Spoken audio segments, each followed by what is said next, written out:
శ్రీనివాస మంగాపురం తిరుపతికి 12 కిలోమీటర్ల దూరంలో ఉంటుంది.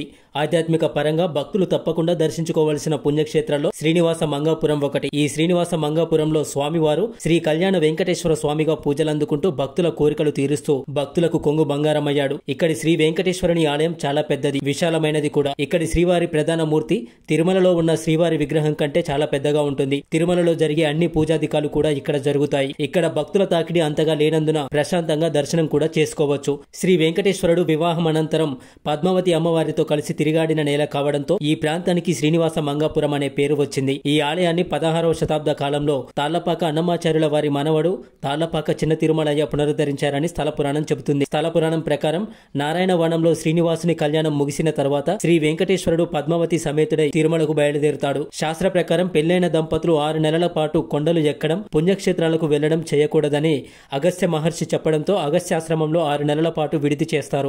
ఆ సమయంలో ఈ ఆశ్రమానికి దగ్గరలోనే తిరుమల కొండ కింద కళ్యాణి నది తీరాన ఉన్న శ్రీనివాస మంగాపురంలో ఎక్కువగా గడిపేవారు. తిరుమలకు వెళుతూ శ్రీనివాసుడు తన భక్తులకు 2 వరాలు ప్రసాదించాడని పురాణాలు చెబుతున్నాయి. తన దర్శనం కోసం తిరుమలకు రాలేని భక్తులు శ్రీనివాస మంగాపురంలో అర్చావతార స్వరూపంతో దర్శన భాగ్యం కల్పిస్తానని, పద్మావతి దేవిని పరిణయమాడిన వెంటనే తాను విడిది చేసిన పుణ్యక్షేత్రాన్ని దర్శించిన వారికి సకల శుభాలు కలుగుతాయని వరమిస్తాడు.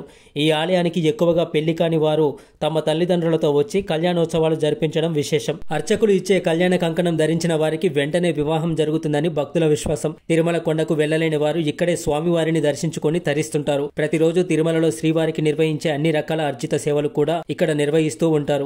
ఢిల్లీ సుల్తాన్లు ఈ ప్రాంతాన్ని కొల్లగొట్టడానికి వచ్చి స్వామివారి గంభీర స్వరూపాన్ని చూసి భయపడి ఆలయం జోలికి వెళ్లకుండా వెనుదిరిగారు. ఈ సమయంలో కొంతకాలం ఆలయం మూసివేయబడింది. అప్పుడు కాంచీపురంలో ఉన్న సుందర రాజస్వామి అనే అర్చకునికి స్వామి కలలో కనబడి తాను శ్రీనివాస మంగాపురంలో కొలువై ఉన్నానని, తనకు పూజాధికాలు నిర్వహించమని చెబుతారు. అప్పటి నుండి మళ్లీ ఆలయం కలకలలాడుతూ వచ్చింది. శ్రీనివాస మంగాపురం నుండి శ్రీవారి మెట్టు చాలా దగ్గరగా ఉంటుంది. అక్కడి నుండి తిరుమల కొండపైకి మెట్లదారి ఉంటుంది. ఈ శ్రీవారి మెట్టు మార్గం సాక్షాత్తు శ్రీ వెంకటేశ్వర స్వామి నడిచిన మార్గం. Thank you for watching this video. Please subscribe my channel. దయచేసి మీకు ఈ వీడియో నచ్చినట్లయితే లైక్ చేయండి, కమెంట్ చేయండి. మరొక మంచి వీడియోతో మీ ముందుకు వస్తుంటాను.